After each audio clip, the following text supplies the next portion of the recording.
procurement.bd.com এ সবাইকে স্বাগতম। আমাদের এখনকার বিষয় ইজিবিতে এপিপি প্রস্তুতি। এপিপি অর্থ অ্যানুয়াল প্রকিউরমেন্ট প্ল্যান অথবা বার্ষিক ক্রয় পরিকল্পনা। তো এপিপি প্রত্যেক বছরের শুরুতে সরকারি অফিসগুলো যারা টেন্ডার আহ্বান করবেন, যারা দরপত্র প্রক্রিয়ায় অংশ নেবেন, তাদের জন্য এপিপি প্রস্তুতি বাধ্যতামূলক।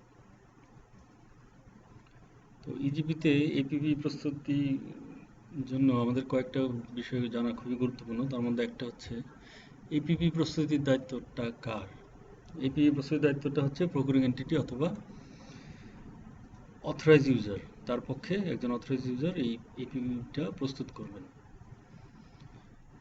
তো অথরাইজ ইউজার এপিপি প্রস্তুত করলেও এপিপি চূড়ান্ত করবেন আসলে প্রকিউরিং এন্টিটি। কাজে পার্থপক্ষে বলা যায় যে প্রকিউরিং এন্টিটি এপিপি প্রস্তুত করবে। এখন আমরা ইজিবিতে কিভাবে এপিপি প্রস্তুত করতে হয় সেই বিষয়গুলো দেখি। আমি প্রকিউরিং এন্টিটির ইমেল আইডি দিয়ে লগ ইন করি। আমার প্রকিউরিং এন্টিটি আইডি হচ্ছে p_training@gmail.com। পাসওয়ার্ড দিচ্ছি।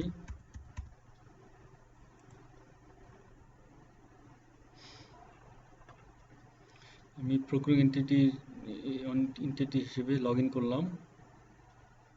প্রকিউরিং এন্টিটির নাম দেখা যাচ্ছে। এখন উপরের বাটনগুলো ট্যাবগুলো থেকে দেখেন এপিপি একটা অপশন আছে। আমরা এখান থেকে এপিপিটা তৈরি করব।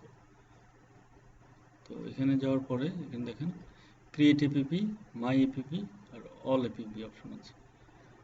আমরা ক্রিয়েট এপিপি থেকে কাজটা করব। তো এপিপি তৈরির আগে আরও একটা বিষয় জানা খুব ইম্পর্টেন্ট, সেটা হচ্ছে এপিপি প্রস্তুতিতে 3টা ধাপ মনে রাখতে হবে। প্রথম ধাপে আপনার বেসিক তথ্য দিবেন, একদম বেসিক, এপিপিটা কোন অর্থবছরের, সেটা কোন প্রজেক্টের জন্য বানাচ্ছেন ইত্যাদি ইত্যাদি। দ্বিতীয় ধাপে দিয়ে দেবেন প্যাকেজ সংক্রান্ত, এপিপিটা কয়টা প্যাকেজ হবে বা প্যাকেজের নামটা কি ইত্যাদি তথ্য এখানে দিতে হবে। আর তৃতীয় ধাপে হবে তারিখ সংক্রান্ত, এই যে দরপত্রটা আপনি আহ্বান করবেন সেটা কবে আহ্বান করবেন, সেটার ওপেনিং কবে হবে, সেটার মূল্যায়ন কবে শুরু হবে ইত্যাদি বিষয় এখানে অন্তর্ভুক্ত থাকবে। অর্থাৎ তারিখ সংক্রান্ত বিষয়গুলো এখানে অন্তর্ভুক্ত থাকবে। তো আমরা এখন এপিপিতে প্রবেশ করি। তো যেটা বলছিলাম, এপিপি অংশে আমরা ক্রিয়েট এপিপি থেকে কাজটা শুরু করব। Create APP.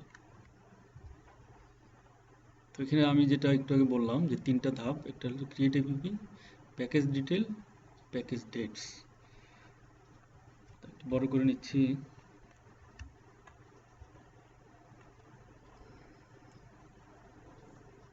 প্রথমে হচ্ছে বাজেট টাইপ। আপনার এখানে 3টা বাজেট আছে, ডেভেলপমেন্ট, রেভিনিউ, ওন ফান্ড। এটা সরকারের যে অর্থনৈতিক কোড অনুযায়ী আপনি সরকারি দপ্তরগুলোতে টাকা ডিস্ট্রিবিউশন হয় সেটা দেখে বুঝতে হবে এটা কোন কোন ধরনের বাজেট। আমরা ট্রেনিংয়ের সুবিধার্থে আমরা রেভিনিউ বাজেট দিয়ে রেভিনিউ বাজেট সিলেক্ট করলাম। ফাইন্যান্সিয়াল ইয়ার আমরা ধরে নিচ্ছি ফাইন্যান্সিয়াল ইয়ার 16-17। সিলেক্ট প্রজেক্ট, আমরা যেহেতু রেভিনিউ বাজেট সিলেক্ট করেছি এই জন্য রেভিনিউ বাজেটের জন্য কোনো সিলেক্ট প্রজেক্ট তৈরি করা নেই, এই জন্য এখানে এটা আসবে না। তবে ডেভেলপমেন্ট বাজেট যদি সিলেক্ট করেন তাহলে অবশ্যই কোনো না কোনো প্রকল্পের আওতায় কাজটা সম্পন্ন হবে। তো আমরা আমাদের এটা সিলেক্ট প্রজেক্ট ঘরটা খালি থাকবে। তবে ডেভেলপমেন্ট বাজেট সিলেক্ট করলে সেটা অবশ্যই একটা প্রজেক্ট সিলেক্ট করতে হবে। সেক্ষেত্রে প্রজেক্ট তৈরি করবে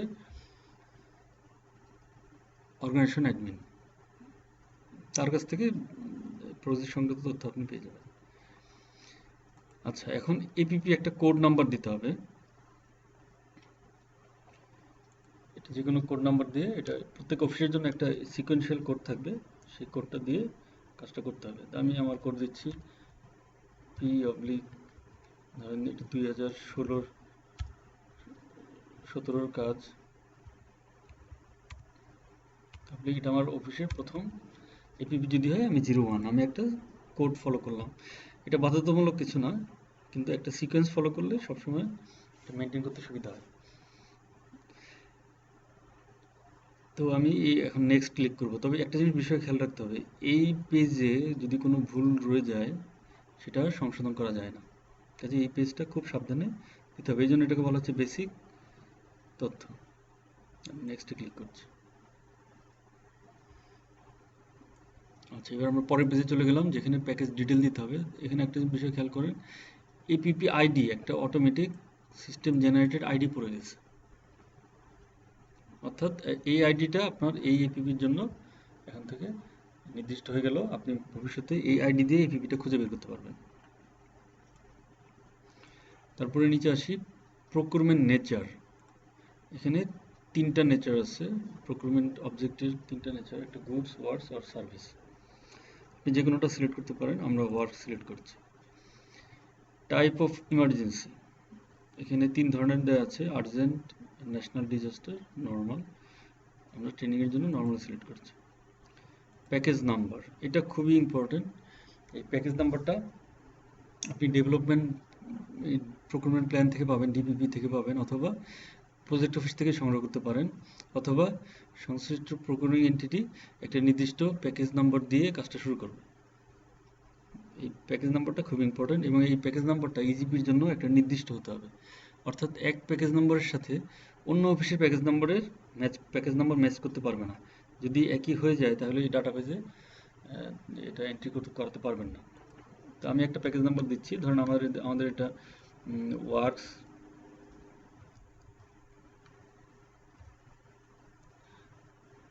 অবলিক, ধরুন এটি আমার অফিসের নাম পি অফিস অবলিক, ধরুন এটা এই অর্থ বছরের কাজ 2016 অবলিক 01। আমি একটা প্যাকেজ নাম্বার ট্রেনিংয়ের জন্য এমনিতে দিলাম, বাট বাস্তবে কাজ করার জন্য এটা কিন্তু একটা নির্দিষ্ট নাম্বার সিকোয়েন্স ফলো করতে হবে, অথবা ডিপিপি থেকে নিতে হবে, অথবা প্রজেক্ট অফিস থেকে নিতে হবে। তো এখন আমি নিচের ঘরটাতে ক্লিক করছি। হ্যাঁ, ওকে, তার মানে এই নাম্বারটা, এই প্যাকেজ নাম্বারটা অন্য কোনো জায়গায় ডাটাবেজে ব্যবহার করা হয়নি, যার জন্য এটা আমার ভালো। যদি কোনো কারণে না হতো তাহলে আমাকে চেঞ্জ করে দিতে হবে। তারপরে আসেন প্যাকেজ ডেসক্রিপশন। এখানে প্যাকেজ ডেসক্রিপশন বলতে প্যাকেজের নামটা দিতে হবে। তা আমরা আমাদের কাজটা যদি একটা রোডসের কাজ হয়, রোডস কনস্ট্রাকশন, রাস্তার কাজ, তা আমরা নামটা দিচ্ছি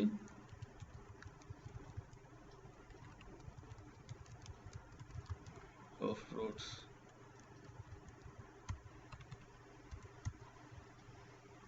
নাম দিলাম, বাস্তবে আপনার যে নাম হবে আপনি সেই নামটা ব্যবহার করবেন।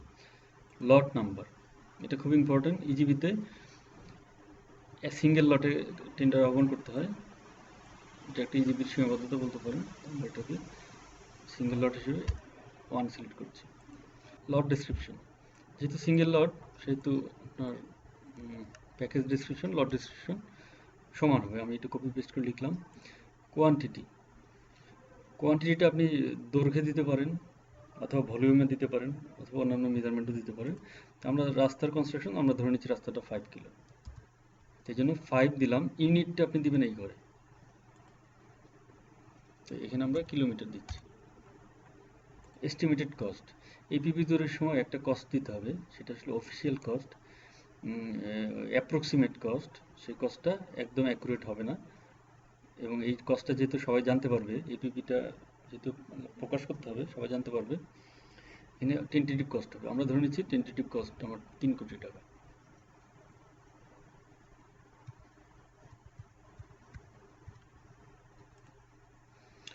সো এখানে এই 3 কোটি লেখার সময় কোনো কমা বা দাড়ি দেওয়া যাবে না, স্ট্রেট সংখ্যা লিখতে হবে। So 3 crore। ক্যাটাগরি, এটা খুব ইম্পর্ট্যান্ট। এই কম্পিউটারকে চিনিয়ে দিতে হবে এই রোডটা কি ক্যাটাগরির কাজ। এটা এখানে টাইপ করলে হবে না, আপনার ডান পাশে এই সিলেক্ট ক্যাটাগরি অপশন থেকে সিলেক্ট করতে হবে। আমি এটা ক্লিক করছি, করলে দেখেন একটা নতুন ফর্ম আসলো। অনেক সময় অনেকে এই ফর্মটা খুঁজে পায় না। অনেক সময় ফর্মটা ক্লিক করলে অটোমেটিক হাইড আকারে থাকে। এখানে দেখেন, এই যে আমার ব্রাউজারে দেখেন, এইটা হচ্ছে মেন পেজ, আর এই ডান পাশে আরেকটা পেজ আছে। এটা ওপেন করেন, জাস্ট ওপেন হয়ে গেল। অনেক এটা হাইড হয়ে থাকে, অনেকে খুঁজে পায় না। তো এখানে দেখেন, খেয়াল করেন, একটু বড় করছি, এখানে অনেক রাস্তার ক্যাটাগরি দেয়া আছে। আপনি এটা ব্রড একটা ইয়ে আছে, লাইন আছে, আপনি এটাকে ভাঙতে পারেন, মানে আরো ভিতরে, ক্যাটাগরির ভিতরে ঢুকতে পারেন। এই বা পাশে প্লাসে ক্লিক করলে দেখবেন যে এটা একটা ডিভিশন হয়ে গেছে। মানে এগ্রিকালচারাল এই প্রোডাক্টের আন্ডারে আরও প্রোডাক্ট চলে আসছে। এই বা পাশের প্লাস চিহ্নতে ক্লিক করলে আরও ভিতরে আপনি যে খুঁজতে পারবেন যে কি ধরনের ক্যাটাগরি আপনি চান। তো আমরা আমাদের যেহেতু কনস্ট্রাকশন অফ রোড, কনস্ট্রাকশন কাজ, আমি এখানে সার্চও করতে পারি। আমি কনস্ট্রাকশন লিখে আমি সার্চ করছি। এখন দেখেন, ওই লিস্ট থেকে আমার কনস্ট্রাকশন রিলেটেড সব কাজ চলে আসছে। অনেকগুলো কাজের নামে টাইপের মধ্যে কনস্ট্রাকশন নেই, কিন্তু ভিতরে গেলে আপনি দেখবেন যে কনস্ট্রাকশনটা আছে, এই জন্য আমার সব লিস্টগুলো চলে আসছে। তো আমার এখানে কনস্ট্রাকশন ওয়ার্কস একটা টাইপ আছে। তো আমি এই প্লাসে ক্লিক করে আবার ভিতরে যাচ্ছি। এখানে দেখেন বিল্ডিং ওয়ার্কস আছে, পার্ট সিভিল ইঞ্জিনিয়ারিং ওয়ার্কস আছে, সাইট প্রিপারেশন ওয়ার্কস আছে। তো আমি এখান থেকে সাইট প্রিপারেশন ওয়ার্কস আর সিভিল ইঞ্জিনিয়ারিং ওয়ার্কস সিলেক্ট করলাম। আমার যেহেতু বিল্ডিং ওয়ার্কস নাই, ইকুইপমেন্ট উইথ অপারেটর নাই, তো আমার দুটো সিলেক্ট করলে আমার টাইপটা কভার হয়ে যাবে। তো আমি এখন সাবমিট করছি। তো আমার রোড কনস্ট্রাকশনের টাইপ এটি চলে আসছে। এইবার আমি নিচে যাই, approving authority. Approving authority select করার আগে এখান থেকে অনেকগুলো লিস্ট আছে, এখান থেকে সিলেক্ট করতে হবে। তো অ্যাপ্রুভিং অথরিটি সিলেক্ট করার আগে আমাদের জানতে হবে অ্যাপ্রুভিং অথরিটিটা কী। অ্যাপ্রুভিং অথরিটি হচ্ছে দরপত্রের পিপিআর ভাষায় আপনি ফাইন্যান্সিয়াল ডেলিগেশন পাওয়ার অনুযায়ী, অর্থাৎ অর্থ মন্ত্রণালয় থেকে জারিকৃত যে পরিপত্র অনুযায়ী এই টেন্ডারের চুক্তির মূল্যটা যিনি অনুমোদন করতে পারবেন তাকে বলা হচ্ছে অ্যাপ্রুভিং অথরিটি। তো আমাদের ক্ষেত্রে আমরা ধরে নিচ্ছি অ্যাপ্রুভিং অথরিটি হোক। অ্যাপ্রুভিং অথরিটি পিডিও হতে পারে অথবা প্রকুরিয়েন্টের হতে পারে, এটা ফাইন্যান্সিয়াল ডেলিগেশন পাওয়ার অনুযায়ী নির্ধারণ হবে। অ্যাপ্রুভিং অথরিটির সংজ্ঞা কেউ দেখতে চাইলে আপনারা দেখতে পারেন। আমরা procurement.bd.com সাইটটাতে যাই।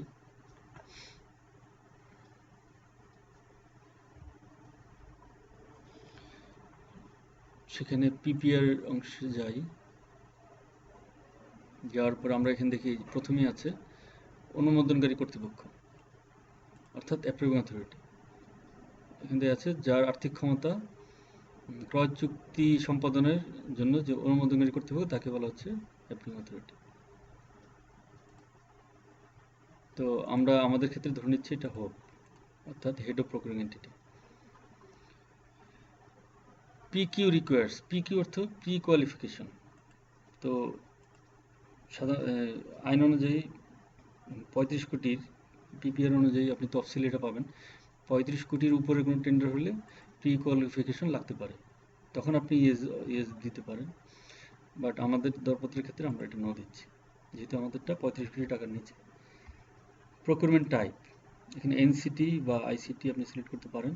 এই মুহূর্তে ইজিপিতে আইসিটি অর্থাৎ ইন্টারন্যাশনাল কম্পিটিটিভ টেন্ডার করা যাচ্ছে না, ন্যাশনাল টেন্ডার হবে, এই জন্য আমরা এনসিটি সিলেক্ট করি।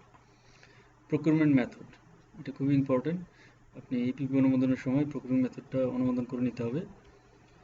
আপনি ওপেন টেন্ডার, লিমিটেড টেন্ডার এগুলো করতে পারেন।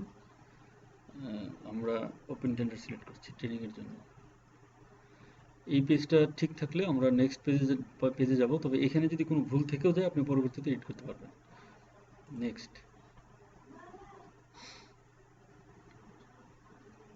আচ্ছা, এবার আসেন এই পেজটাতে বলা হয়েছে যে প্যাকেজ ডেটস। এখন প্যাকেজের বিভিন্ন ডেটগুলো দিতে হবে। নিচের দিকে আসি, প্রথম ডেটটা হচ্ছে এক্সপেক্টেড ডেট অন অ্যাডভার্টাইজমেন্ট। আপনি এই অনুমোদন হয়ে আসলে, এপিপিটা অনুমোদন হলে তারপরে তো আপনি টেন্ডার আহ্বান করবেন।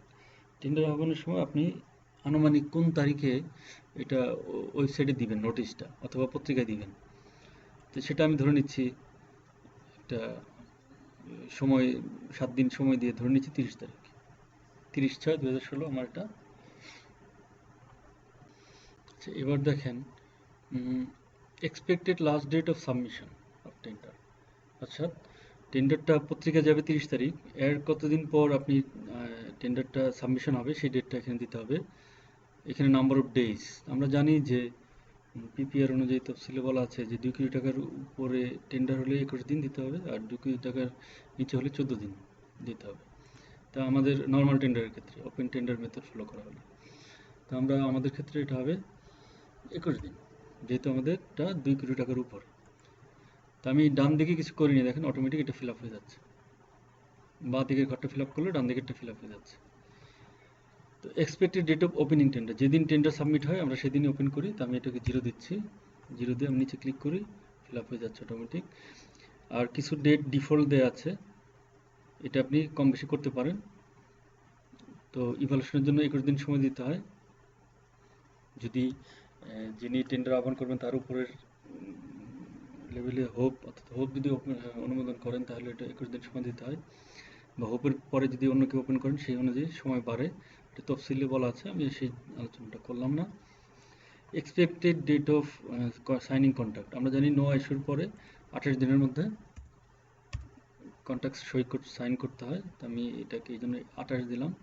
তারপর নিচে আসি, expected date of completion of contract, এই কন্ট্রাক্টটা কমপ্লিশন হবে কবে, অর্থাৎ কন্ট্রাক্ট সাইন হওয়ার পর কতদিন হবে। আমরা ধরে নিচ্ছি এটা 6 মাস সময়ের মধ্যে কমপ্লিট হবে, এই জন্য 180 ডেজ আমরা দিচ্ছি। আমার এটা হয়ে গেল।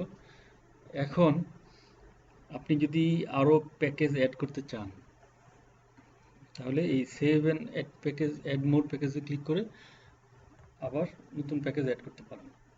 আর যদি একটা এপিপির আন্ডারে একটাই প্যাকেজই থাকে তাহলে আমি সেভ দিয়েও কাজটা শেষ করতে পারি। তো আমি এখানে সেভ দিয়ে প্যাকেজটা ক্লোজ করছি। এখন আমরা নিচের দিকে আসি, এখানে খেয়াল করেন একটা টেবিল তৈরি হয়ে গেছে, টেবিলে প্যাকেজ এস্টিমেট আছে, যাবতীয় জিনিসগুলো আছে, এবং অ্যাকশনের ঘরে দেখেন view, edit package detail, edit dates, এই অপশনগুলো দেখা যাচ্ছে। আপনি অর্থাৎ এখানে আপনি এপিপিতে প্রয়োজনীয় সংশোধনী আনতে পারবেন। তবে একটা কথা বলেছি আগেই যে প্রথম বেসিক যে পেজটা ছিল সেটাতে আপনি কোনো মডিফাই এডিট করতে পারবেন না। চাইলে এই অবস্থাতেও প্যাকেজ অ্যাড, নতুন প্যাকেজ অ্যাড করা যায়, যে প্যাকেজটা আছে সেটার সাথে আরও প্যাকেজ অ্যাড করতে পারেন। তো এইভাবে এপিপি প্রস্তুত করতে হয়। তো আমরা পরবর্তী ভিডিওতে আমরা দেখব যে এপিপি কীভাবে অনুমোদন করতে হয়। ধন্যবাদ।